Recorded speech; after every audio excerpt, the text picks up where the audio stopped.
Four important evolution patterns to know are divergent evolution, adaptive radiation, convergent evolution, and coevolution. In divergent evolution, organisms become different from their common ancestors and from each other, and this can be seen through their genes, which are very similar but start to vary from each other more and more. An important way that we can see divergent evolution is through homologous structures, which are features of the organisms that look very different from each other on the outside, but are very similar to each other on the inside. And an example we can see this through is the mammals in this photo, such as the human, the cat, the whale, and the bat. And while some of the bones look very different from each other, they all have very similar, if not identical, functions.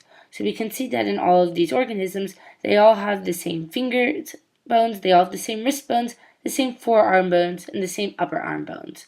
And reasons why we see divergent evolution are because there may be little competition or predation in an environment, so natural selection allows for a more diverse body of organisms to evolve. We can also see divergent evolution occur through isolation, gene flow, and genetic drift. Next, we have adaptive radiation, which is a specific type of divergent evolution that occurs due to sequential migration, the founder effect, isolation, and selection pressures. An example where we can see this is on island chains, such as the one depicted in the diagram, where ancestral organisms from the mainland moved to islands off the coast. Over time, these organisms moved to other islands which were close by, and they started to become different from one another, or become their own species.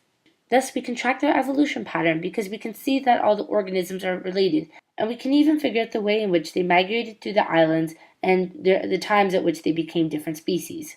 And a classic example of this is on the Galapagos Islands with finches and tortoises. So here are our lovely finches, which are all related to each other, but are different species, and here's our great big tortoise. Next, there's convergent evolution, which is the opposite of divergent evolution. And here, organisms with different ancestors become more similar to one another. And we can see this through analogous structures, or structures that look very similar on the outside and have very similar functions, but are different on the inside.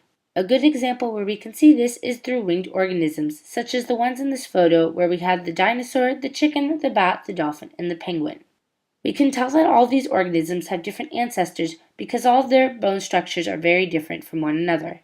However, due to severe selection pressure in their extreme environments, such as environments that would favor organisms that can fly or can swim, these organisms all developed similar adaptations of wings and flippers for flying and for swimming.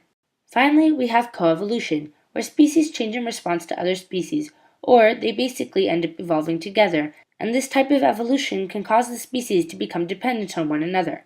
For example, hummingbirds and flowers demonstrate coevolution because hummingbirds have evolved over time to have very long beaks to reach into very long flowers and gather the nectar at the bottom.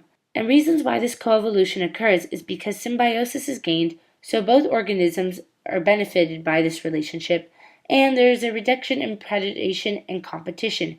Thus, the hummingbird does not need to compete with other organisms for the nectar at the bottom of long flowers, and the hummingbird becomes the primary pollinator for the long flowers.